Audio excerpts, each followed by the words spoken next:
자, 질문 받겠습니다. 58기 수정도입니다. 박수로 맞으세요. 고맙습니다. 네.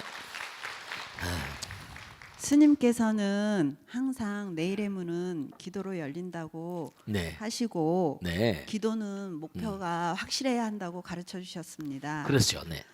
그런데요, 스님, 네. 특별한 목표가 없거나 음. 반대로 이루고 싶은 게 너무 많을 때에는 어떻게 중심을 잡고 기도를 해야 하는지 궁금합니다. 네, 박수로 맞으세요. 네. 우선 그런 게 있잖아요. 뭐가 있는 거 아니? 뭐 하고 싶은 게 많으니까 뭐 여러 가지 이루고 싶은 게 많이 있겠죠. 그죠? 또 어떤 데는 내가 무슨 목표가 있나 뭐 이렇게 생각할 때도 없지 않아 있을까. 그런데 중요한 건 우리의 마음 가운데는 중요한 게 있어요. 본질적으로 뭐라? 본질적으로 나는 이렇게 존재하니까 계속 존재하고자 하는 어떤 마음 밑바닥에 어떤 염원이 있어요. 그죠? 그리고 내가 가정을 유지하고 사니까 내 가정도 뭐라? 가정도 잘 유지하고 싶고, 또 어떤 분이 난 원하는 것도 없어요. 그냥 잘 되고자 하는 마음도 별로 없는 사람도 있는지는 모르겠습니다만, 그래도 마음 가운데 오늘보다 나은 내일 위해 살잖아요. 그러니까 내가 아무 염원도 없다는 건 그건 자기가 그냥 자기 자신을 생각할 때 강렬한 어떤 의지가 없다는 그런 표현이긴 하겠지만, 그냥 부처님께 맡기고 부처님은 나보다 나를 더 잘 아시니까. 그러니까 불교는 근본적으로 원력의 종교이기 때문에 원을 자기가 세우고 원을 세우는 게 우리의 의무입니다. 왜냐면 사홍소원 있잖아. 원이라는 게 있어요. 원은 목표거든요. 그러니까 목표를 세우고 꾸준히 사홍소원 같은 건 중생을 다 건져리다. 금생에 되면 세세생생 가는 거니까. 번뇌를 다 끊으리다. 법문을 다 배우리다. 불돌 다 이루리다. 어떤 분이 그런 분 계세요. 정말로 보살님처럼 나는 목표도 없고 그냥 항상 그냥 기도합니다. 그분의 마음 가운데 제가 당부드리는 건 그분은 그러니까 목표가 없다는 표현은 어떤 표현인 거 아니? 나는 이루고 싶은 것도 없고 뭐도 없다고 그러지만, 그런 마음 가운데 부처님 내가 앞으로 어떻게 하면 좋겠습니까? 라고 기도를 하면 부처님께서 그러면 길을 열어주세요. 이 길로 가라. 제가 저의 삶을 돌아봐도 마찬가지예요. 어떻게 가면 좋겠습니까? 그럼 부처님께서 똑똑 선몽을 보여주시면서 이 길로 가라 인도해 주고 그랬었어요. 그러니까 마음을 던져 기도하게 되면 뭔가 부처님께서 길을 열어줘요. 뜻이 있는 곳에 뭐라?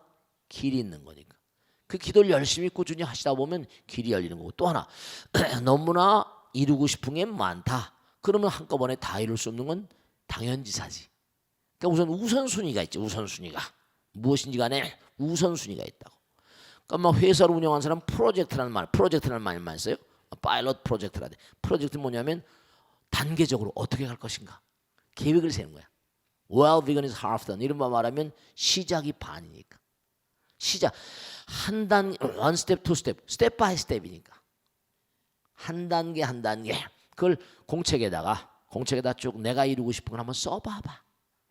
그 내가 무엇이 제일 우선인가 이거부터 생각해서 하나하나씩. 그래서 하나하나씩 쌓아나가면 그게 점점 쌓여서 그 다음 단계. 중요한 건 말씀이죠. 이런 게 있어요. 여러분들이 꼭 명심하실 게 있는데, 내가 하나의 어떤 그런 나의 목표를 아무리 사소하다 하더라도 몸과 마음을 던져서 그걸 다 몸과 안이 이루고 나면, 거기에 매진해서 이루고 나면 부처님께서는 다음 일을 들고 기다리고 계세요. 제가 살아보니까 그렇더라고요. 그러니까 중대한 사실은 뭐냐면 내가 무슨 목표가 없다 있다 이게 문제 아니라, 그런 분들은 조금 자기 자신의 삶을 컴팩트하게 타이트하게 자기 자신의 삶을 좀 시간을 소중히 여기면서, 시간 관리가 참 중요하거든요. 인생을 좀 컴팩트하게, 인생을 좀 타이트하게, 인생을 짜임새끼란 말이 더 나을까? 인생을 뭔가 좀 이렇게 뭔가 짜임새 있게 사는 그런 삶의 자세가 중요합니다. 그래서 좀 약간 좀 인생을 좀 뭔가 뭐라고 표현할까? 그냥 하도 컴팩트란 말을 많이 쓰다 보니까 타이트하게 짜임새 있게 시간 관리를 잘해야 돼요. 시간 관리를 잘하는 게 인생 관리를 잘하는 거고 나름대로 의미롭게 인생을 잘 펼쳐가는 아주 중요한 모티브가 될 수가 있어요. 그러니까 꼭 당부드리는데 무슨 뭐 내가 목표가 없다 그렇게 말씀하신 분들이 많이 계세요. 그런 분들은 아직 삶에 대한 투철한 삶의 의미를 명확하게 깨닫지 못한 분들이세요. 그러니까 부처님께서 뭐라고 했어요? 순간이 영원이라고 그랬거든. 이 순간을 너의 영원에 이 순간 가버리면 없잖아. 이 순간 가버리면 또 다른 순간이 있는가? 이 순간 가면 사라져버려. 이 순간 가버리면 다시 사라져버려. 그러니까 부처님께서 하신 말씀이 오늘을 나의 최후의 날처럼 살았다. 오늘을 나의 최후 날처럼. 정말로 그래요. 매일매일 나의 최후의 날처럼. 매일매일을 새롭게. Life is an adventurous one. 인생은 모험가의 그것이다. 버튼 러셀 말 맞더라. 그러니까 뭔가 우리가 살아가면서 나는 뭐 목표도 없고 뭐 무슨 뭐 이루고 싶은 게 너무 많다. 그런 분들은 좀 이렇게 삶을 가만히 한번 조망을 해보고 시간은 흘러가면 다시 오지 않으니까 이번에 뭘 할 것인가. 그러니까 제가 능인선언을 처음 만들어서 그냥 계획을 세웠던 게 10년 내로 내가 법당을 하나 짓겠다. 진짜로 딱 원을 세우면요 부처님께서 진짜 도와주시는 거야. 생생하게 체험하고 이 자리를 잡아주시고 정말로 집 지을 사람도 갖다 대주시고 또 자금도 막 신도들이 시주하게 만들어주시고 그냥 난 앞에서 그냥 막 끌고 막 가고 거의 그 지었어요. 어려운 가운데 이제 학교를 세우자니까 학교를 세운다고 막 이제 학교가 이제 마지막 모르겠습니다. 이건 이제 마지막은 부처님 뜻입니다라고 한 건데 학교가 뭐 5년 10년 지나면 제대로 될 겁니다. 그 동안에 이제 마지막 소원이 하나 있다면 이건 아마 내가 이루고 죽을 수 있을 것이다. 전국에 있는 스님들 가운데 스님이 됐지만 노년에 들어서 어렵게 사는 스님들이 많습니다. 그래서 제가 화성의 넓은 땅에다가 우리 또 법당에 나오는 보살님 가운데 혼자 사시는 분들 많이 계시거든. 혼자 살다 고독사 하는 분 많이 계시잖아. 그래서 화성의 땅 있는 데다가 넓은 땅에다가 한 몇백 가구 몇백 채 그냥 지어가지고 그래서 거기다 우리 스님들 마지막으로 이제 자금이 되고 학교가 다 되면 그러면 이제 거기다 다 지어가지고 아름답게 시설해서 수행하면서 일생을 사는 공동체를 하나 만들겠다는 게 원이고 지금 계획은 차곡차곡 진행 중입니다.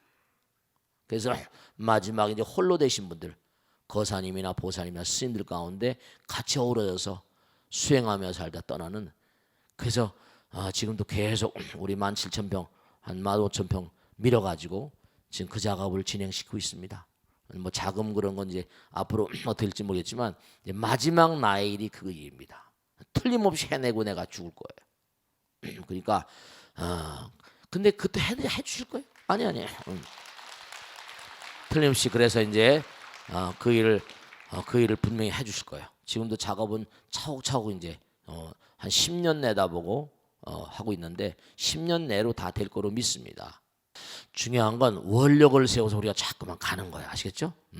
그래서 이제 법당 짓고 학교 짓고 그거 마지막으로 이제 하면 이제 아마 나의 생은 이제 금생에 여기서는 다 맞춰질 거다 그렇게 합니다.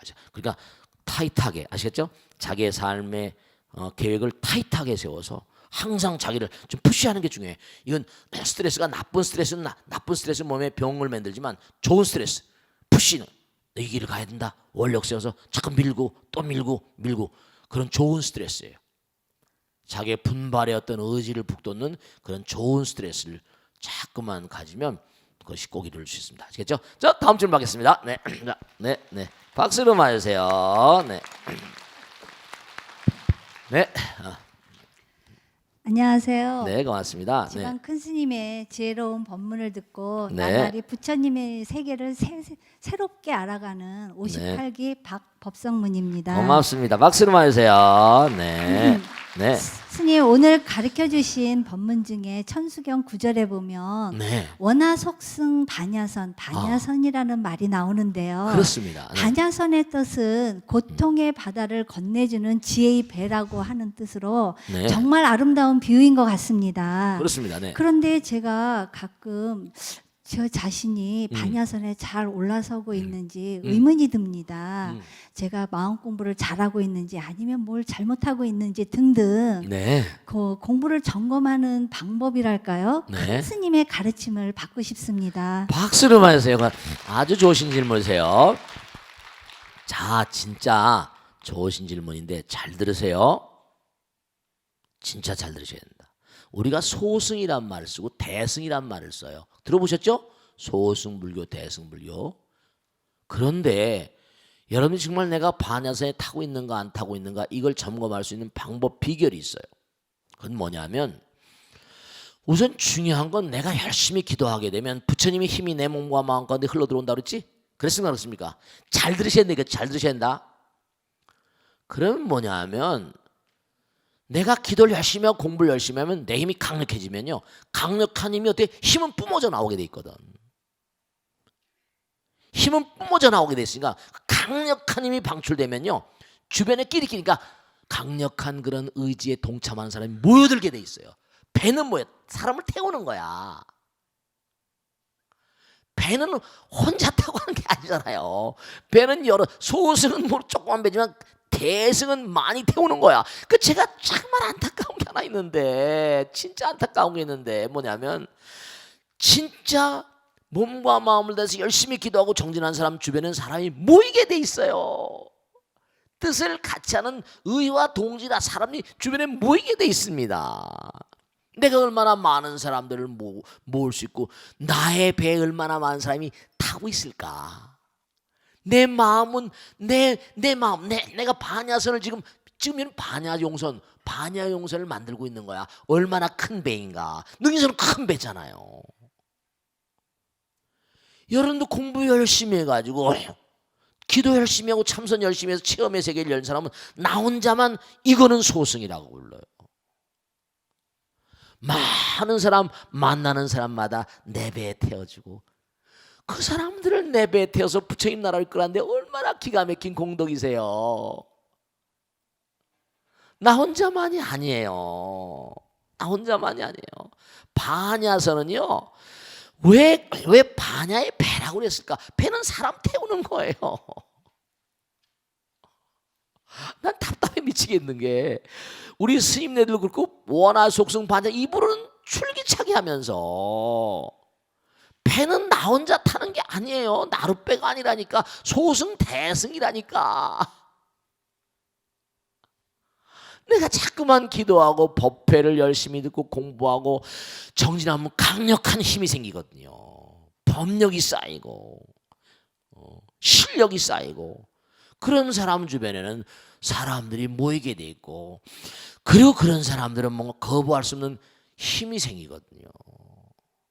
그 내가 얼마나 큰 배인가 아닌가, 내가 얼마나 큰 반야선인가 아닌가 이걸 스스로 점검해봐야 돼. 나 혼자 열심히 이건 각개표예요. 그 내가 가정법회 열심히 해라. 쉬고 있는 보살들 법당으로 자꾸만 데려와라. 내 주변에 뭔가 가정법회하고 무슨 능인선이다. 여러분 죠 우리가 사는 세계는 인드라망, 제망중 했잖아요, 그죠? 이 우주는 부처님 나라이기 때문에 부처님 나라의 모든 아까 제가 혼자 뿔뿔이 잡기라고 그랬죠, 그죠? 엄마 아버지의 그 배를 타고 나온 나는요. 엄마 아버지 아들 딸들 하면 그것도 조그만 조직에 짤조짜 짤찍자 그물망도 짜잖아요. 그물을 짜야 안 짜요? 웹사이트라면 그물을 짠단 말이에요. 아시겠습니까? 그물을 크게 짜면 뭐예요? 큰 고기를 잡잖아요. 왜 베드로를 갖다가 예수님이 상수제자를 삼았는 거 아니? 그 사람은 어부였다는 겁니다. 고기 잡는 어부예요. 그래 네가 고기 잡는 것처럼 많은 고기를 잡으려면 뭐죠? 큰 그물이 필요한 거예요. 그물이 탄탄해야 돼요.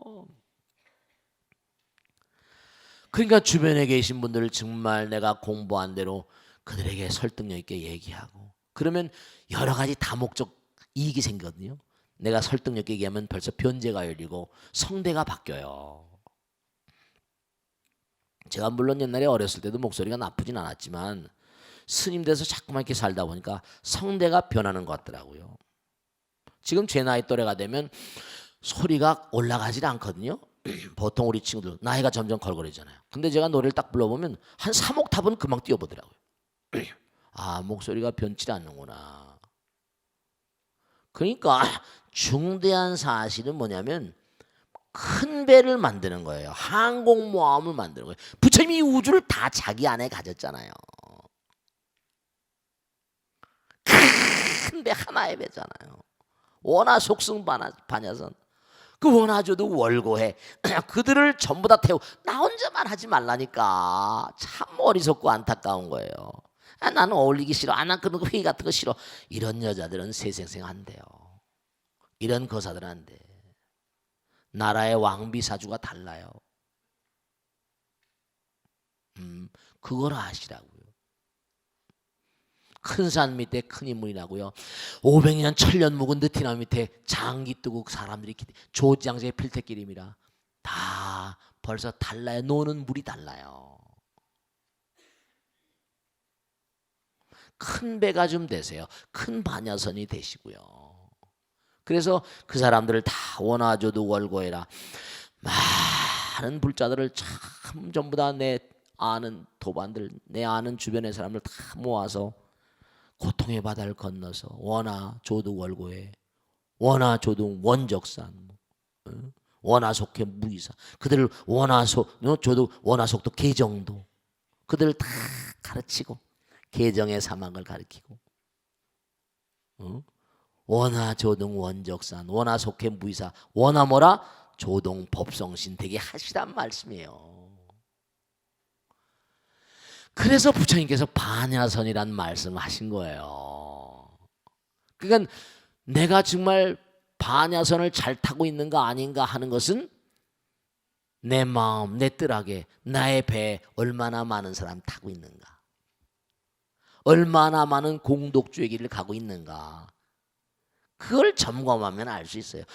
저도 마찬가지, 지광스님 마찬가지예요. 난 한 사람이라도 보석같이 생각하고 한 사람이라도 부처님처럼, 물론 하다가 뭐 여러 가지 모자람이 많고 하고 부족함이 많으니까 또 더 훌륭한 데로 가신 분들 많이 계시겠고 그렇지만 또 오는 분들 다 모셔 한 사람이라도.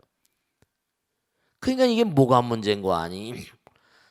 중요한 게 있어요. 제 친구 가운데 그러더라고요.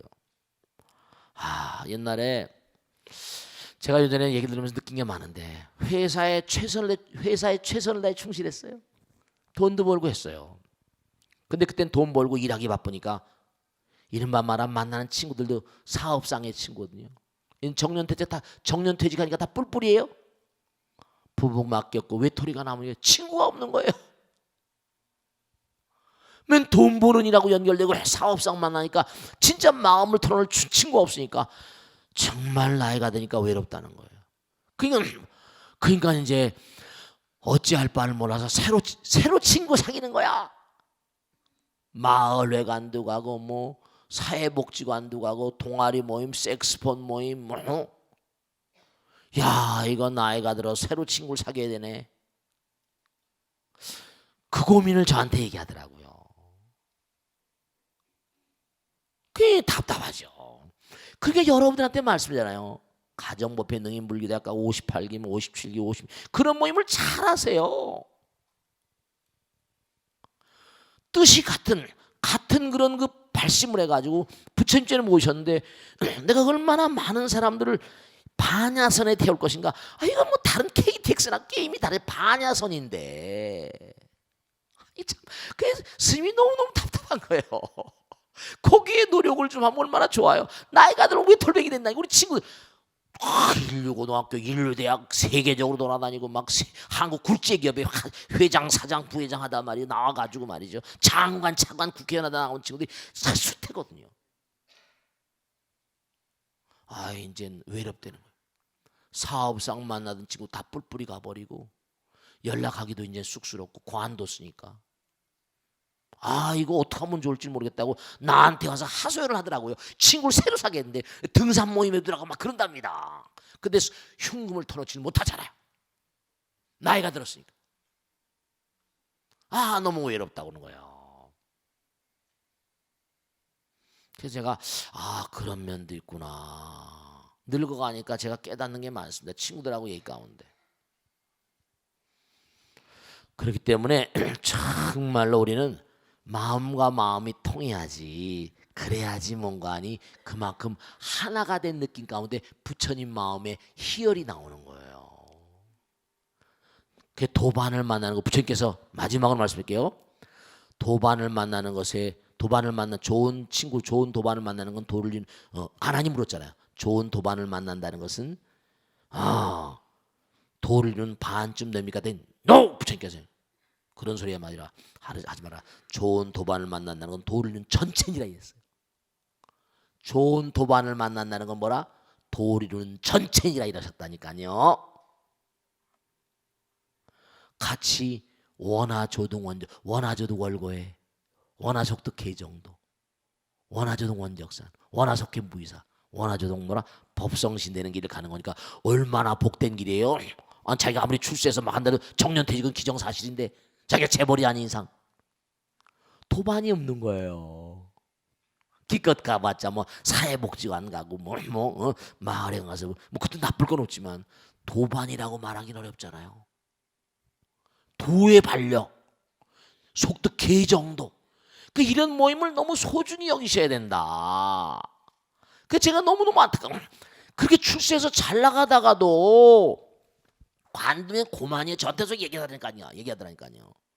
같이 기도하고 같이 술 옆에 다니고 5년, 10년, 20년 흉어물이었거든요.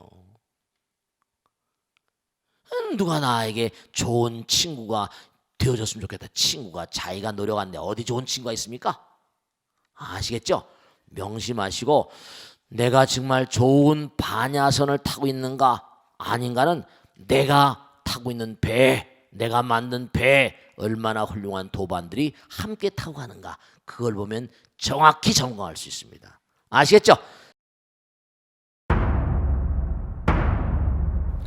자, 질문 받겠습니다. 네, 박수 좀 봐주세요. 네, 질문 받겠습니다. 네, 네, 안녕하십니까, 스님. 네, 네 안녕하세요. 네, 요즘에 와서요 기억력이 좀 많이 떨어지는 걸 제가 느낍니다. 네, 네, 그래요. 저기 금강경 독성과 사경을 해보지만 네. 좀처럼 외워지지가 않습니다. 네, 나의 탓으로 돌리고 포기를 해야 하는지요.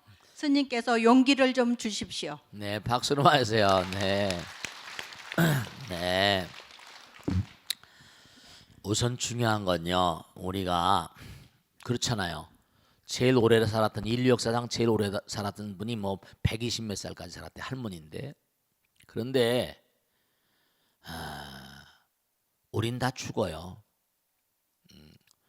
죽는다는 건 뭐냐면 죽음이라는 건 뭔가 아니 우리 몸의 세포들의 사멸을 의미하죠. 서서히 죽어가요. 근데 중요한 거는 120살까지 산다 하더라도 그냥 병고액난 고통 속에서 살다가 쓰러져 가면 무슨 의미가 있어요? 그래 안 그래요?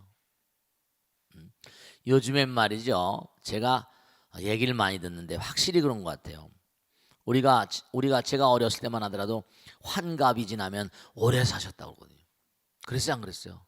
환갑을 큰 그런 경축하는 날로 해가지고 온 가족들이 다 모여가지고 환갑 축하연 했었잖아요. 그래 안 그래요? 근데 요즘에 환갑 축하연 해야 안 해요? 그런 거 안 해. 이제 나이가 70이 돼도 건강하세요. 보면 진짜 그런 것 같아. 의욕도 차시고 일을 맡기면 씩씩하게 열심히 하시고 근데 70, 한 80 모르겠어요 이제. 근데 참 묘한 게 그렇게 오래 사시는 분들도 건강하신 분들 계신 편에 비해서는 그런 분들이 얼마나 계실까 모르겠는데 너무나 병이 또 많아. 너무나 병이 많아.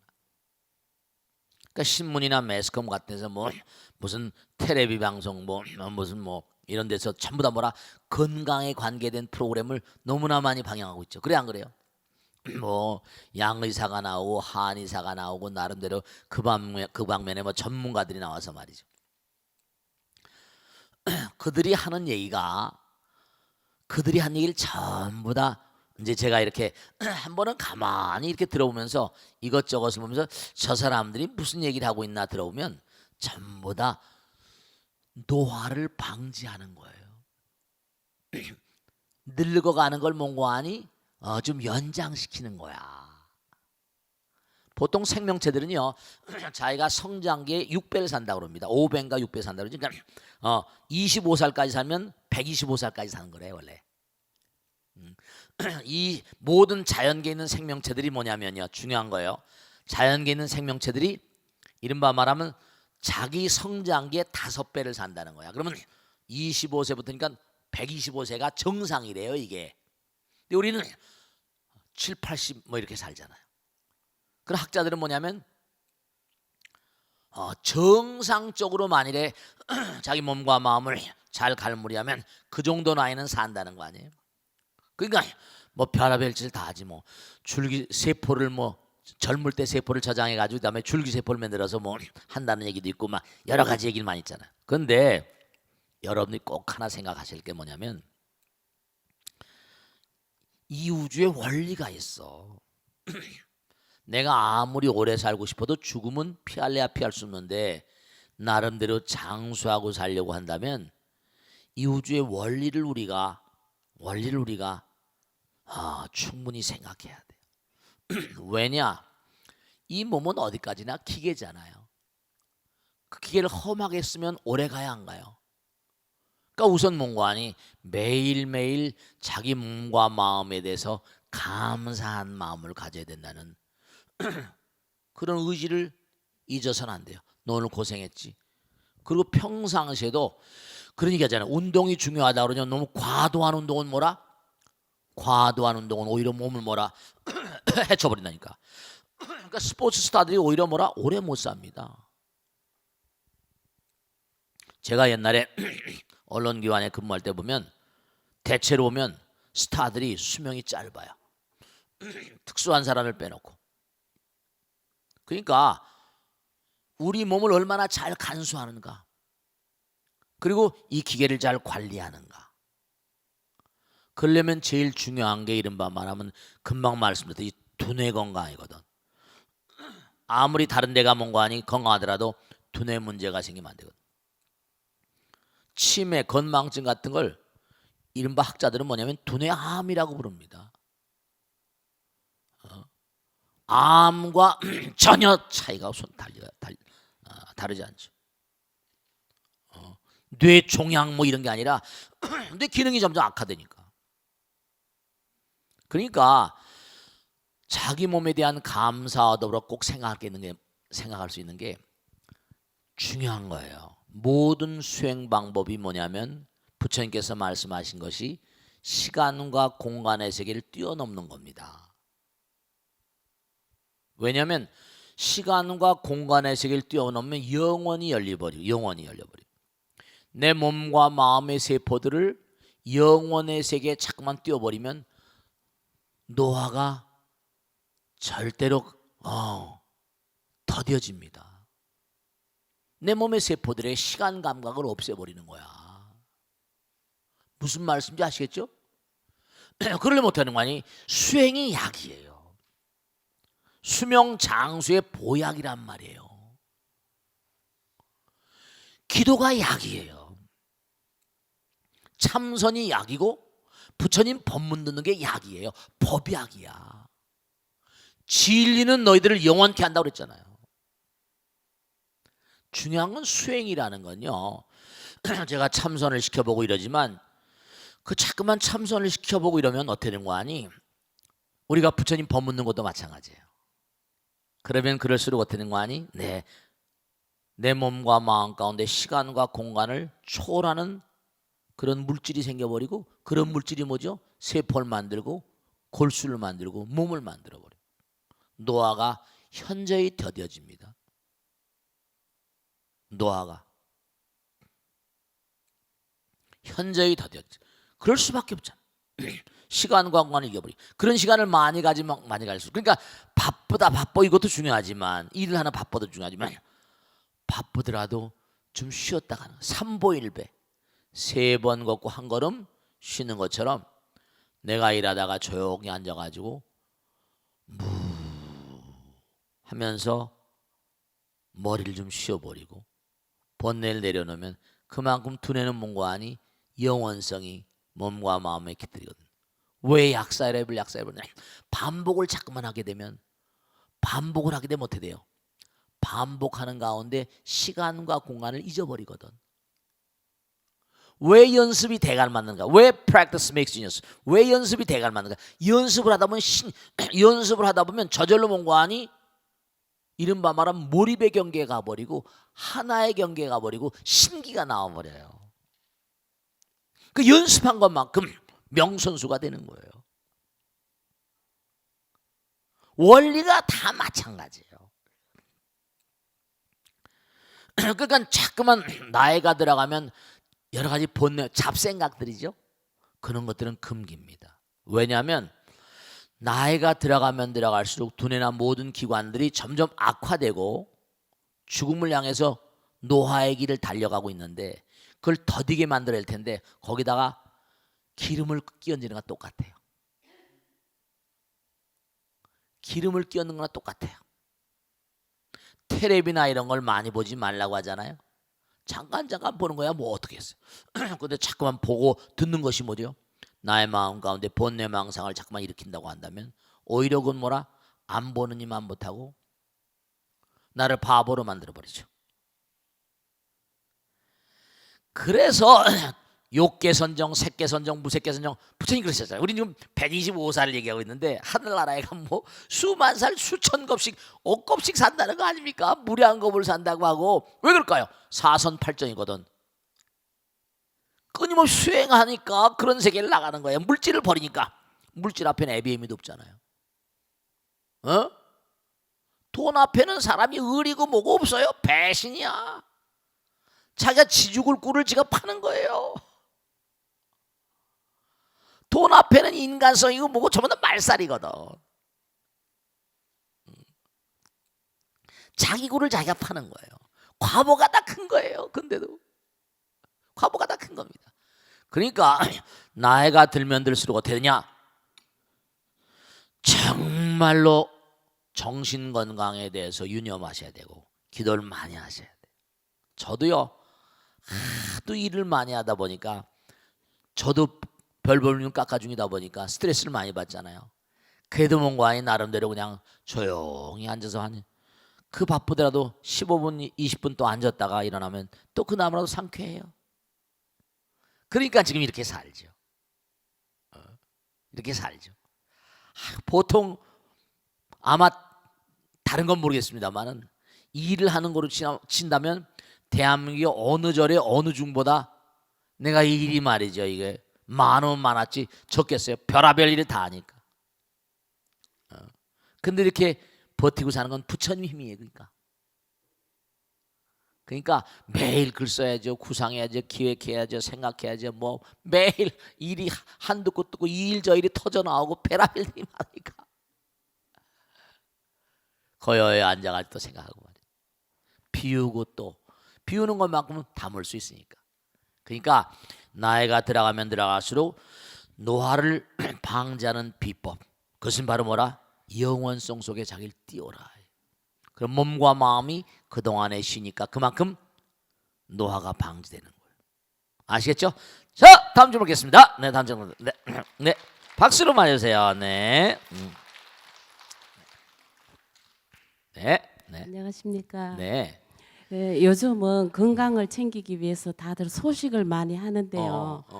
근데 그 반면에 저희 남편과 아들은 밤 야식을 즐겨요.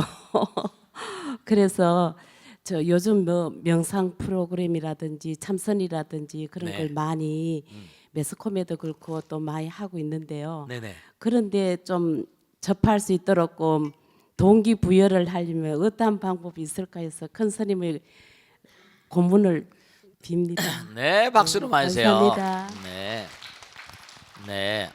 자, 중요한 걸 말씀드릴게. 야식. 이 야식이 정말 좋지 않습니다. 제가 말씀드릴게요. 뭐냐면 여러분들 말씀이죠. 음식을 취하는 것도 습관이거든요. 식습관이라고. 식습관. 그런데 우리가 아침, 점심, 저녁 세 끼를 드시잖아요. 근데 저 같은 예도 말씀이죠. 저도 사실은요. 정말로 밤에 일을 많이 하거든요. 그럼 막 속이 막 찢어질지 막 배가 고플 때도 있어요. 그런데 우선 이런 건 하나 말씀드리고 싶어요. 첫째로 대체로 보면 야식을 많이 하시는 분들 가운데는 제가 관찰해 본 이렇게 질문하신 분들이 한두 분 아니시니까 야식을 하시는 분이 적지 않으시니까 동의보감에도 과폭, 과식, 폭식, 야식 이른바 말하면 육식 이른바 과폭이 아니고 과식이라거나 폭식, 야식, 육식 이런 걸 별로 금기시하거든요. 뭐 고기는 많이 뭐 얼마나 많이 드시겠습니까만 그런데 우리가 꼭 명심하실 게 뭐냐면 이 야식을 많이 하거나 폭식을 많이 하신 분들은 대체로 보면 우선 알간에 식탐이라고 식탐이란 말 써야 안 써요? 그런 거 쓰잖아요. 대체로 보면 어렸을 때 뭔가 아니 음식에 대한 어떤 탐심 같은 게 크셨던 분 가운데 왜냐하면 우리 두뇌 보면요. 시스템이 있어가지고 성욕중추하고 식욕중추가 붙어 있어요. 뭔가 아구처럼 먹는 사람 미국 같은 데면 이렇게 많이 먹잖아요. 거식증이. 그게 대체로 보면 많이 드시는 분 가운데는 뭔가 아니 이제 욕구가 충족되지 않는 거예요. 음식도 식욕이라 식욕, 재물욕, 색욕, 식욕, 명욕, 수면욕. 식욕도 욕심이에요. 욕심이라. 그러니까 뭐가 마음대로 안 되면 음식 먹는 건 마음대로 먹을 수 있잖아. 절제가 잘 안 되는 거야. 자기 통제가 잘 안 되는 분들이 그래요. 그러다 어렸을 때 커나온 배경 가운데 식탐이라거나 좀 음식을 마음껏 좀 먹어봤으면 좋겠다든지 그런 분들 가운데 식탐 또 폭식 과식 무슨 뭐 야식 이런 거. 그런데 이것보다 더 무서운 건 하나 말씀드릴게. 제가 안양에 계신 우리 보살님 하나 남편이요 덕대가 이만해요. 학교 체육 선생님이에요. 근데 이분은 정말로 진짜 문제가 있는 분이에요. 왜냐? 정말 기가 막힌 게 3일 전 백부가 꿈에 나타나기만 하면 백부님이 꿈에 나타나기만 하면 꼭 3일 뒤에 술 먹을 일이 생긴다는 거예요. 술을 불러오는 전령사 같대.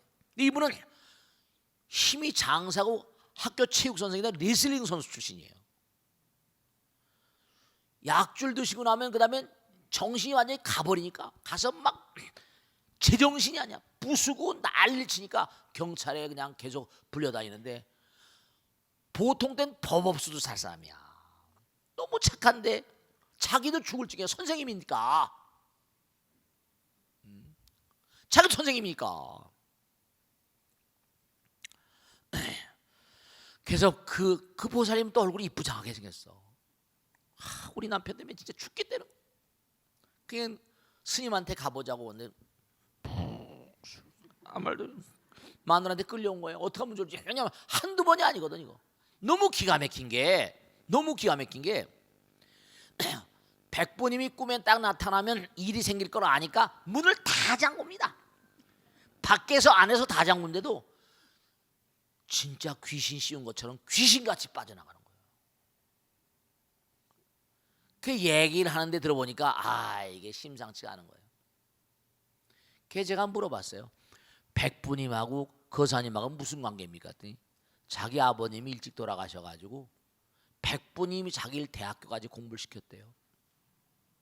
백부님이 자기를 너무나 이뻐하셨는데 이 백부님이 약줄 좋아하셔가지고 약줄 거나게 잡수고 들어오시다가 대로에서 차에 갈려서 즉사하셨대요. 술 잡수고 돌아가신 건 술귀신이 주독귀가 돼버립니다. 지장경에 나오잖아. 주독귀라는 게 나오잖아요. 술귀신이 있습니다. 길바닥에서 깔려서 죽으면 객귀가 되거든. 그 지역의 특성이 있고 속박령이거든요. 그래서 제가 거사님은 다른 것보다 오늘부터 집에 가서 내가 시킨 대로 지장기도 기도를 해라. 뭐 천도제를 지내고 하는 것도 좋은데 시간도 바쁘고 선생님하기 힘들 테니까 우선 다른 것보다 집에서 가서 백부님 좋은 데로 가십시오. 날 좀 살려주십시오. 간절한 마음으로 기도를 좀 해라. 마누라한테 일러줬어요. 마누라는 듣고 보니 구병씨가 뭐 어떠냐 그러지 말고 이건 장기적으로 봐야 되니까 기도를 하라고. 여러분 정말 웃기는 게 그 후에 많이 완화가 되고 백부님이 꿈에 나타나지 않거든요. 하루는 딱 꿈에 나타나니 물끄러미 자기를 보더니 네 뜻을 알겠다 이래요. 여러분 우리가 공양 새벽은 뭐라 천신들이 공양하는 시간이라고 하잖아요. 낮은 부처님께 사시마지 올리고 제사를 언제 옛날에 많이 자 제사를 그렇지 아귀들이 뭔가 하니 아귀란 말이죠. 지옥 아귀 축생 아귀들이 있는 거예요. 술귀신이 있는 거야. 그 귀신들이 아까도 악귀란 말 했잖아요. 돌아가신 다음에 온가니 아이고 배고프다 아이고 배고프다. 귀신들이 배고프다 그럽니다. 꿈에 나타나서. 옛날에 제사를 저녁에 드리는 것도 그것도 그렇게 무슨 뭐 혼맥나한 게 아니세요. 그러니까 특수한 경우 밤에 야식을 많이 하는 분들은 대체로 보면 뭐냐면 그런 분들은 법당에 좀 나오든지 기도를 좀 해줘야 돼. 꼭 그렇지 않다 하더라도 그런 분들 가운데는 뭔가 하니 밤에 자꾸만 아구처럼 먹으려고 달겨드는 그런 분들은 보이지 않는 세계에 알 수 없는 어떤 그런 영적인 힘이 작용할 수도 있다는 게 제 지론입니다. 많은 사람들을 만나다 보니까 야식을 도저히 못 이겨내더라고요. 귀신들의 힘 때문에 그런 수가 있어. 아귀복 한두 케이스가 그게 아니더라고요. 이 야식을 못 이겨내. 먹고 싶어 환장하는 거야. 그러면 그게 좋지 않죠. 비만이 오고 당장 몸에 스트레스가 과부하 걸려버립니다. 소화 안 된 채로 막 자버리니까 내장 기능이 장청내청 아침이면 뻥하거든요. 장이 편안해야 뇌가 편하고 장청내청이거든. 그러면 뭐 이건 골치 아픈 거죠. 그러니까 꼭 당부드리겠는데 어렸을 때 커나온 배경도 이게 문제가 있을 수 있고 또 두 번째로 이른바 말하면 뭐냐면 뭔가 여러 가지로 식탐이라거나 혹은 또 식습관이 잘못될 수도 있고 그 다음에 또 이게 야식도 병입니다. 여러분 이걸 아셔야 된다. 그러니까 꼭 뭔가니 직장 다닐 때 보면요 퇴근 무렵이 되면 눈이 반짝반짝 빛나는 녀석들이 있습니다. 지금 생각하니까 오늘은 어떤 녀석 붙잡아가지고 술 마실까? 눈이 반짝반짝 빛나요. 퇴근 시간만 기다린 거야. 같이 술 마시면서 그냥 하면서 즐거운 거지 술 마시는 게. 그거 못 쉬어 있는 친구가 있습니다. 진짜 주독귀가 걸려버리면 그러니까 대체로 보면 뭔가 줄인 귀신들 줄임을 느끼는 귀신들이 붙어버리면 그게 그래서 밤에 자꾸만 먹게 만들고 귀신들의 대리만족이야. 귀신들의 대리만족입니다. 절대로 말씀드리니까 그걸 이겨내지 않으면 병 걸립니다. 야식을 이겨내지 않으면 틀림없이 장애가 와요. 뇌에도 이상이고 몸에 이상이 와버립니다. 그러니까 이른바 말하는 그런 분들은 계속 꾸준히 기도를 시켜드리고 부부가 서로 뭔가 노력을 같이 많이 해주고 여보 생각해봐. 우리가 먹은 음식이 여러분 한번 몸으로 실험해봐요. 음식을 잡수셨잖아요. 아침에 딱 먹은 게 방과 나오고 가스 나오는 건 7, 8시간 뒤에 나옵니다. 그럼 아침에 먹은 게 서너 시쯤에 방과 나오기 시작한다. 그 다음에 점심 먹은 건 7, 8시 끝나지. 그때 또 먹어봐. 그 스님들은 5시에 먹으면 오후 5시 전 오후 불식한 스님들 많이 계시지만 그때 먹어버리면 이게 별로 좋지 않고 오후에 소식하잖아. 그러니까 건강에 여러 가지 뭔가 장애가 오는 요인들을 자기 스스로가 잘 차단해야 되는데 그런 것 가운데 하나는 그런 측면도 있으니까 유념하셔서 기도를 저녁에 꼭 기도하고 기도하는 마음으로 살아가시면 많이 이겨내는 분들이 계시더라고요. 아시겠죠? 자, 오늘 여기서 모두 끝내겠습니다. 대단히 감사합니다. 모두 성공하십시오. 고맙습니다. 마치겠습니다. 감사합니다.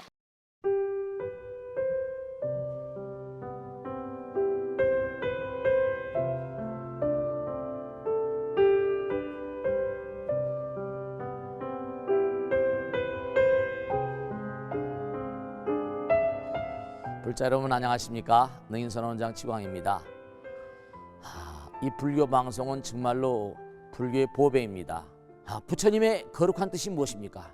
부처님의 가르침을 세상에 퍼뜨린 거 아니겠습니까? 불교를 정말로 한 차원 업그레이드 시키고 한국 불자들의 신심을 한 차원 더 장양시키기 위해서는 여러 불자님들의 정말 도움이 필요합니다. 몸과 마음을 다해서 많은 불자님들 ARS 한 통에 이 불교 방송이 살아날 수 있습니다. 여러분의 관심과 그 다음에 편달이 한국 불교의 새로운 날, 그리고 새로운 시대, 새로운 차원으로의 도약으로 그렇게 우리 방송 불교를 그렇게 인도할 것이라고 확신합니다. 감사합니다. ARS에 많은 관심 부탁드립니다. 감사드립니다.